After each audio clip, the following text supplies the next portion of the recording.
बिस्मिल्लाहिर्रहमानिर्रहीम। अस्सलाम वालेकुम नाज़रीन, आप यूट्यूब चैनल देख रहे हैं। मैं इमरान खान हूँ। अब तक की जो अहम तरीन खबरें हैं वो मैं आपके साथ शेयर कर देता हूँ। 3 जगहों पे 3 अलग अलग चीज़ें चल रही हैं। तीनों को जब तक आप नहीं समझेंगे तो आपको इस वक्त का जो सिनेरियो है उसका पता नहीं चलेगा। नंबर 1, हुकूमती कैंप, वहाँ पे क्या चल रहा है, यानी हुकूमत और एस्टेब्लिशमेंट मिलकर क्या सोच रही है, उनके दिमाग में क्या है, चीज़ों को कंट्रोल अब कैसे करना है। नंबर 2, अडयाला के अंदर क्या चल रहा है, क्योंकि इमरान खान साहब से 2 मरतबा मुलाकात करवाई गई है। दोबारा रात के वक्त जो है वो जेल को खोला गया और बैरिस्टर गौर गए हैं, असद कैसर गए हैं, शिबली फराज के बारे में कह रहा था कोई, वो भी गए हैं। तो ये लोग गए और जाकर इन्होंने इमरान खान साहब से दोबारा मुलाकात की है। अब वहाँ से मुतज़ाद खबरें आ रही हैं। फिलहाल तो बातचीत को खुफिया रखा जा रहा है, लेकिन ये 2 कैंप हैं, इन दोनों कैंप्स में क्या चल रहा है। और तीसरी चीज़ है ग्राउंड रियलिटी, ग्राउंड पे क्या हो रहा है। ग्राउंड की सूरत इंतहाई ख़राब है।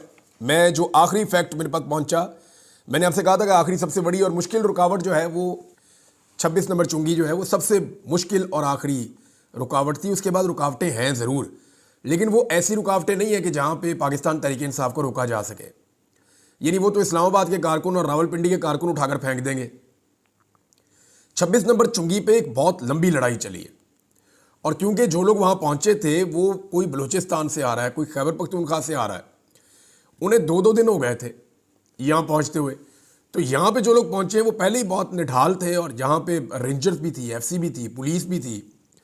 और जो मुझे बताया वहाँ पे अहमद फरहाद साहब मौजूद थे, उन्होंने कहा जी हमने ऐसा भी देखा कि एक मिनट में 20 या इससे ज़्यादा शेल्स फायर किए गए, बहुत रैपिड फायरिंग की गई है, शेलिंग की गई है, रबड़ की बहुत गोलियाँ चलाई गई हैं। अहमद फरहाद साहब को भी लगी है, कुछ और दोस्तों को भी लगी है, कुछ कारकुनों को भी गोलियाँ लगी हैं। 1-2 मीडिया वाले भी शिकायत कर रहे थे कि जी हमारे ऊपर भी फायरिंग हुई है। तो रबड़ की गोलियां भी चली हैं और शेलिंग भी हुई है। ये तो है जनाब ग्राउंड की सूरत हाल थी जो मैंने आपको बताई। लेकिन फिर मोहसिन नकवी साहब ने एक स्टेटमेंट दिया उस वक्त जब लोग बहुत बड़ी तादाद में टच करना शुरू हो गए इस्लामाबाद को। अली अमीन गंडापुर का और बुशरा बीबी का काफिला भी पीछे से आ रहा है। कुछ काफिले पहले पहुंच चुके हैं, सबसे आगे बलूचिस्तान के नौजवान हैं और बाकी कुछ पंजाब से आने वाले लोग हैं। और खैबर पख्तूनख्वा का वो काफिला जो शाहिद खटक वगैरह के साथ आया था, ये लोग जो पहले आगे बढ़ गए थे, ये लोग वहाँ पहुँच गए। पिछले काफिले भी सारे आ रहे हैं। अगर लोगों की तादाद की बात करें तो अब ये उससे आगे निकल गया मामला, क्योंकि आज तक इतनी बड़ी तादाद में इस्लामाबाद में लोग पहुँचे ही नहीं। सिंपल आप ये कह सकते हैं कि इस्लामाबाद में आज तक जितनी दफ़ा भी लोग आए, चाहे उन्हें इमरान खान खुद लेकर आए हो, ये उससे ज़्यादा लोग इस्लामाबाद पहुँच गए हैं और इमरान खान साहब की कॉल पर पहुँचे। लीडर मौजूद नहीं है, लीडर ग्राउंड पे मौजूद नहीं है और उसकी कॉल के ऊपर इतनी बड़ी तादाद में लोग निकल आए हैं। नवाज शरीफ और शहबाज शरीफ अपना पूरा जोर लगा के, अपनी हुकूमत का पूरा जोर लगा के आसिफ अली जरदारी का हाथ साथ पकड़ के मौलाना फजलुर रहमान साहब को भी साथ मिला लें, ये नहीं कर सकते, ये कर ही नहीं सकते। बल्कि ये बंदे इकट्ठे करके उनको 2 से ज़रब भी दें फिर भी ये नहीं कर सकते, जितने बंदे पाकिस्तान तहरीक इंसाफ की आवाज़ पे आ गए। अब मोहसिन नकवी साहब ने एक एरियल व्यू लिया था, मुबैना तौर पर शायद इन्होंने लिया या इनके और सरकारी ऑफिसर्स थे, लेकिन ये बार बार जाते हैं, जाके ऊपर से देखते हैं हेलीकॉप्टर से। तो जो सूरत हाल है वो इनको हिला देने वाली है। जो ड्रोन की फुटेजेज आ रही हैं वो तो किलोमीटरों तक ऐसे देखते हैं तो इंसान ही इंसान है, गाड़ियाँ ही गाड़ियाँ हैं। तारीख का सबसे बड़ा काफिला चला हुआ और इस्लामाबाद की तरफ जा रहा है।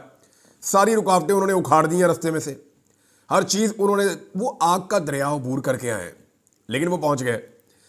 अब जो फ्रंट पे लोग हैं उनमें बहुत बड़ी तादाद कबाइलियों की भी थी, जो 26 नंबर के ऊपर पुलिस को और रेंजर्स को हटाने की कोशिश कर रहे थे।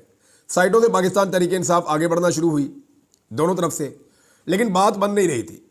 फिर अलीमा खान साहिबा रावलपिंडी के क्राउड को लेके, वहां के नौजवानों को लेकर 26 नंबर चुरंगी या तरनौल का इलाका जो उसकी बैक साइड से आई। तो जब 2 तरफ से लोग आए तो वहां पुलिस बहुत ज़्यादा परेशान हो गई और रेंजर्स के लिए, पुलिस के लिए एक नई सिचुएशन पैदा हो गई।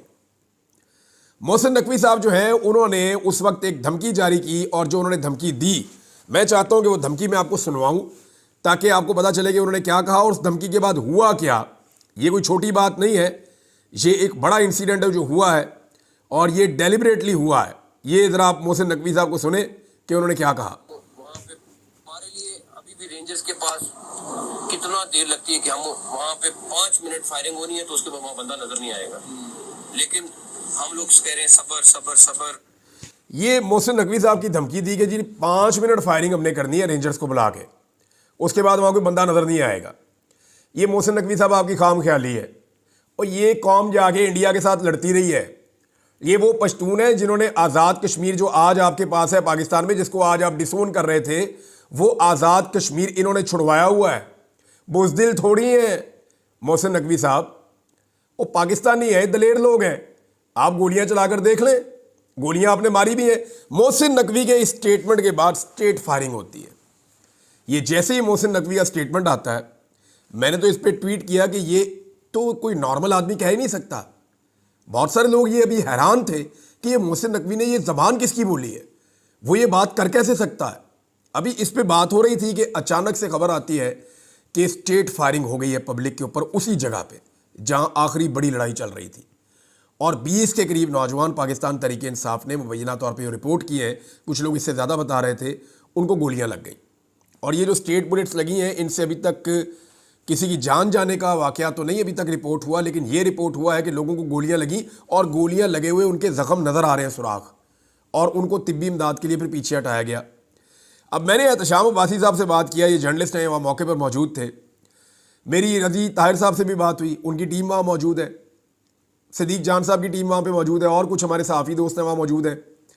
मेरी उनसे बात हुई, उन्होंने कहा जी एक बड़ी अजीब चीज़ हो रही है वहाँ पे। और ये क्या हो रहा है? उन्होंने कहा जी जब गोली चलती है तो भगदड़ मचती है। हमने बहुत दफ़ा गोली चलते हुए देखी है, हमने बार बार देखा गोली चलती है तो भगदड़ मच जाती है।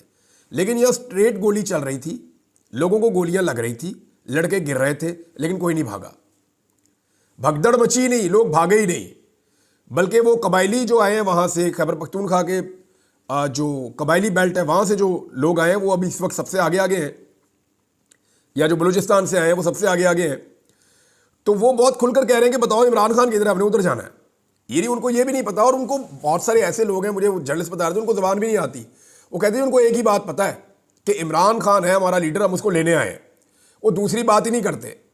उन्हें कोई डी चौक, वो कहते नहीं इमरान खान डी चौक में है, इमरान खान किधर है, हमने इमरान खान को लेकर जाना है। और वो बिल्कुल ना गोली चलने से वो घबराए, ना उन्हें किसी किस्म की परेशानी हुई। जिन्हें गोलियां लगी उन्हें भी परेशानी नहीं हुई, उनको वहां से फिर रेस्क्यू किया गया, लोगों में भगदड़ नहीं बची। ये चीज़ हुकूमत के लिए अलार्मिंग है। ये वो लोग हैं जो किसी मुल्क का एसेट होते हैं, और इनको बतौर एसेट ही पाकिस्तान ने हमेशा ट्रीट किया है। लेकिन आज रियासत इनके इस्लामाबाद आने पे बजाय इनको वेलकम करती, इन पे गोलियां चला रही है। और ये गोलियां चलाने के फ़ौरन बाद जो अगली चीज़ रिपोर्ट हुई है वो इससे ज़्यादा अजीब है। मुझे ऐसा लगता है कि गोली अग्रेशन में शायद ना चलाई गई हो, लेकिन मोहसिन नकवी के स्टेटमेंट के बाद गोली चलाना मोहसिन नकवी के ऊपर एक बहुत बड़ी चार्जशीट है। अब ये हमेशा मामला रहेगा कि मोहसिन नकवी ने जैसे ही कहा कि हम सीधी गोली चला सकते हैं, 5 मिनट में सब भाग जाएंगे, तो उसके बाद सीधी गोली चली, 20 लोगों को गोली लगी, लेकिन भागा तो कोई नहीं वहाँ से। अब कुछ जो जर्नलिस्ट हैं जिनसे मेरी बात हुई, उन्होंने कहा जी पुलिस ने जो गोली चलाई है वहाँ पे, जो सिक्योरिटी फोर्सेस ने फायरिंग की है, वो फायरिंग शायद इसलिए नहीं हुई कि वो बंदों को मारना चाहते हैं या भगाना चाहते हैं। उन्होंने कहा वो फायरिंग इसलिए हुई है कि वो खुद वहाँ से निकलना चाह रहे थे। क्योंकि इसके फ़ौरन बाद मुझे 2 मुख्तलिफ जर्नलिस्ट हैं, एक ने मैसेज करके बताया, एक से मेरी बात भी हुई। उन दोनों ने कहा जी कि जैसे ही इमरान साहब वहाँ पे गोली चली है और गोली चलने के बाद लोग ज़ख्मी हुए हैं, तो हमने उसके बाद जब देखा तो वहाँ से रेंजर्स और पुलिस और FC ये लोग वहाँ से निकल रहे थे, और इन्होंने तेज़ी से उस मुकाम को छोड़ दिया है। और तरनौल और वो जो एरिया है 26 का, अभी जो इतलात हैं जो वहाँ कुछ लोगों ने मुझे बताई, वो पूरी तरह से तो नहीं वो मुझे कंफर्म कर पा रहे, लेकिन उन्होंने कहा जी उसका एक बड़ा हिस्सा जो है वो पाकिस्तान तहरीक इंसाफ के कब्जे में, लोग कंटेनर्स को एक एक करके हटा रहे हैं और गिरा रहे हैं। ये है जनाब वहाँ की सूरत हाल इस्लामाबाद की। और जो लोग आए हैं वो इमरान खान को ढूंढ रहे हैं, यानी इमरान खान किधर है, उसको हम छुड़ा कर साथ लेकर जाएंगे, हम इमरान खान को लेने आए हैं, वो हमारा लीडर है, वो मुसलमानों का लीडर है। लोग वहाँ ये बात कर रहे हैं जो कबायली आए हैं। वो कहते हैं इमरान भी वो बात ही नहीं सुनते, उन्हें कुछ भी कहो। अच्छा, अब बुशरा बीबी जो है वो बार बार कारकुनों को एक ही बात कह रही है कि हमने डी चौक पहुंचना है, डी चौक पहुंचना है, डी चौक पहुंचना है। हुकूमत कह रही है हमने डी चौक किसी को जाने नहीं देना। ख्वाजा आसिफ और मोहसिन नकवी 2 बंदे हैं जिन्होंने धमकी लगाई है। ख्वाजा आसिफ ने धमकी लगाई कि जनाब ताकत का हम भरपूर इस्तेमाल करेंगे, अगर ये आना ही चाहते हैं और इनकी ब्रेकें नहीं लग रही और बुशरा बीबी हर हाल में पहुंचना चाहती हैं, पीछे नहीं हटने पे तैयार, तो फिर हमें ताकत का इस्तेमाल करना होगा। और ख्वाजा आसिफ की धमकी और मोहसिन नकवी की धमकी के बाद ताकत का हमने इस्तेमाल होता हुआ भी देखा। अब आ जाए दोनों कैंप्स में हो क्या रहा। पहले आप ये देख लें कि हुकूमत ने ऑफ़र क्या किया। हुकूमत ने पहले ऑफ़र किया सुबह आप जाके मिलने, मुलाकात का दिन नहीं था, 2 घंटे मुलाकात हुई। फिर हुकूमत ने रात के अंधेरे में दोबारा मौका दिया कि जाके फिर मिल लें। ये लोग जाकर दोबारा मिले, लेकिन हुकूमत ने जो ऑफ़र दी है अब वो ये दी थी कि जनाब आप जाकर मिलें और हम आपको जगह दे देते हैं संजानी में। संजानी वो जगह है जहाँ पे वो बहुत बड़ी मवेशी मंडी थी, जहाँ पाकिस्तान तहरीक इंसाफ को पहले जलसा इन्होंने करवाया, फिर पाकिस्तान तहरीक इंसाफ का मजाक उड़ाते थे।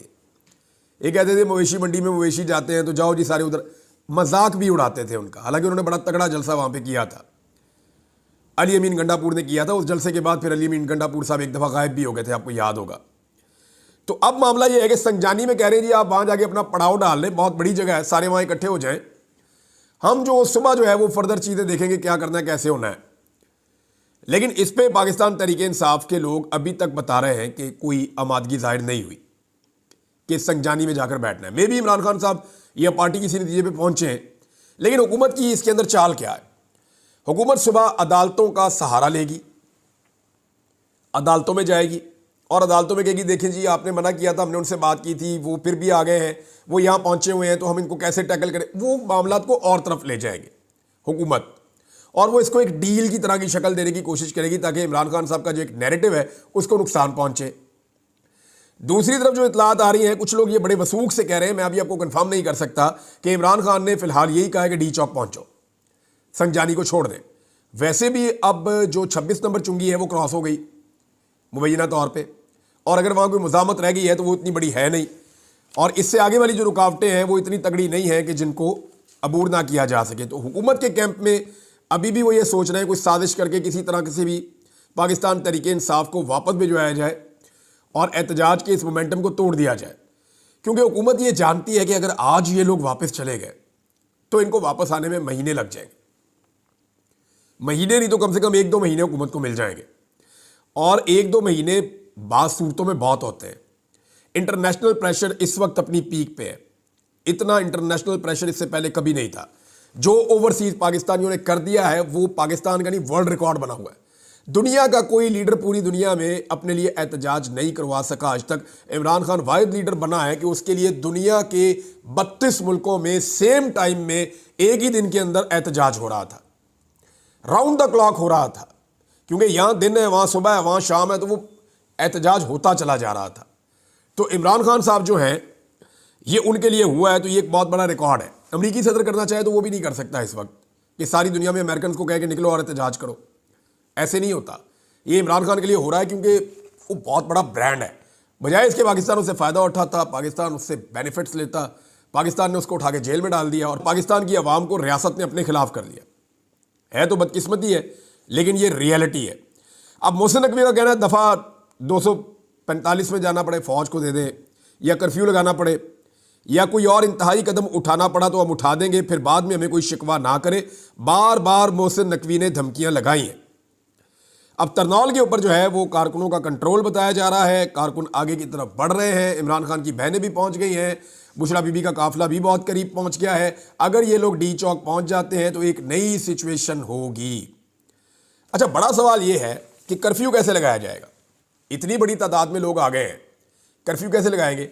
जो हुकूमत के लिए दूसरा बड़ा सरदर्द है वो ये है कि पंजाब से काफिले पहुंचना शुरू हो गए।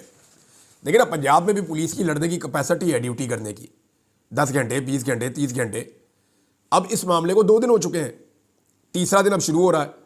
अब सारी सड़कें तो बंद रखी नहीं जा सकती, बहुत सारी खुल भी गई है, तो लोग धीरे धीरे निकल रहे हैं, 4-4, 6-6, 10-10 करके, 5 गाड़ियां, 4 गाड़ियों का काफिला, लोग निकल रहे हैं और इस्लामाबाद की जानिब जा रहे हैं।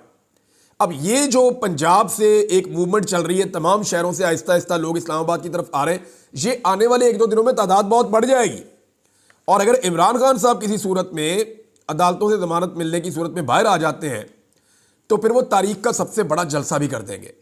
लेकिन मामला ये है कि इस वक्त पाकिस्तान की रियासत, एस्टेब्लिशमेंट, हुकूमत कोई भी इमरान खान साहब पे एतबार नहीं कर पा रही। वो सारे डरे हुए हैं और हुकूमत ने डराया हुआ है। खासतौर पे मैं आपको साफ बता देता हूँ, हुकूमत पाकिस्तान के बड़े बड़े लोगों को डराती है, आर्मी चीफ को भी डराती है कि इमरान खान आएगा तो आपकी नौकरी भी छीन लेगा, फलां को ये कर देगा, फलां को ये कर, सबको डराते हैं ये, ब्यूरोक्रेसी को भी डराते हैं ये, मिलिट्री को भी डराते हैं ये हुकूमत सबको डरा रही है कि इमरान खान आएगा, ये करेगा, वो करेगा। बुशरा बीबी ने मेरे ख्याल में इसीलिए ये स्टेटमेंट दिया है कि इमरान खान अपनी ज़ात के हवाले से किसी से बदला नहीं लेगा और वो किसी से बदला लेना भी नहीं चाहता और वो इसमें बिलीव भी नहीं करता। ये बुशरा बीबी ने कहा तो मैं सोच रहा था ये क्यों कहा, तो फिर खबरें तो बहुत पहले से आ रही थी और ये मुख्तलिफ औकात में कहते भी रहे हैं कि इमरान खान आएगा तो फलां को नहीं छोड़ेगा, तो इसको नहीं छोड़ेगा, तो उसको नहीं छोड़ेगा, इसको ओहदे से हटा देगा, उसकी नौकरी ख़त्म कर देगा। तो ये खदशात लोगों के दिलों में बिठाए गए। अब बुशरा बीबी ने कोशिश की कि इस खदशे के ऊपर भी जो है वो थोड़ी ठंड डाली जाए और ये मामला भी जो है वो ख़त्म किया जाए, ये डर ख़त्म किया जाए। बहरहाल कमाल की इस्तकामत दिखाई है इमरान खान साहब की बीवी ने और इमरान खान साहब की बहनों ने। और अब इस वक्त जो हो रहा है वो ये हो रहा है कि रावलपिंडी और इस्लामाबाद के शहरी निकल आए हैं। वो खाना, पानी, कंबल, कपड़े और दीगर ज़रूरी सामान लेकर आ रहे हैं।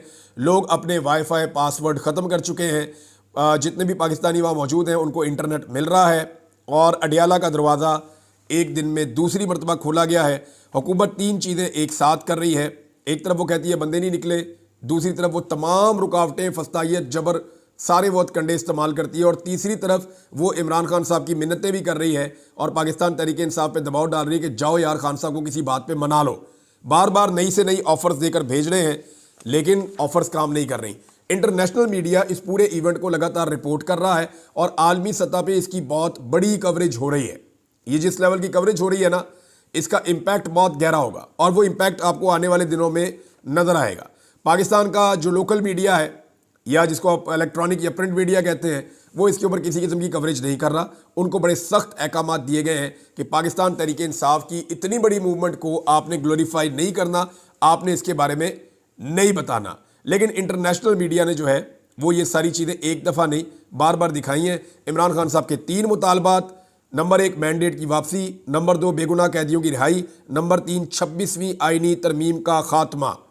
अब क्या इमरान खान साहब इन तीनों मुतालबात से पीछे हट जाएंगे या फॉर द टाइम बीइंग अगर वो बाहर आ जाते हैं और वो अपने इन मुतालबात के ऊपर खुद एक तहरीक खड़ी करते हैं तो वो ज़्यादा मौसर भी हो सकती है। डिफरेंट किस्म की इमरान खान साहब को ऑफ़र्स मिली हैं और अभी और ऑफ़र्स भी मिलेंगी। ये मुज़ाकरात भी चलेंगे, ये एहतजाज भी चलेगा और मुझे नहीं लगता कि अब रियासत में इतनी सख्त है कि वो लोगों का ज़्यादा देर तक मुकाबला कर सके। अगर पाकिस्तानी इसी तरह डटे रहे तो अगले 1-2 दिन के अंदर गेम तब्दील हो जाएगी। लेकिन एक बात याद रखिएगा, पंजाब को निकलना पड़ेगा। अगर पंजाब से जैसे अब लोग निकल रहे हैं, थोड़े थोड़े करके आना शुरू हो गए हैं, उन्हें हौसला हो रहा है, उन्हें कॉन्फिडेंस मिला है, वो 2-2 4-4 गाड़ियां करके निकल रहे हैं। अगर ऐसे भी निकलते रहे तो अगले 2 दिन के अंदर पंजाब बहुत बड़ा इम्पैक्ट डाल देगा और फिर बड़े काफिले जब निकलेंगे तो सूरत हाल बिल्कुल तब्दील हो जाएगी। अब तक के लिए इतना ही। अपना ख्याल रखिएगा, अपने इस चैनल का भी। अल्लाह हाफ़िज़।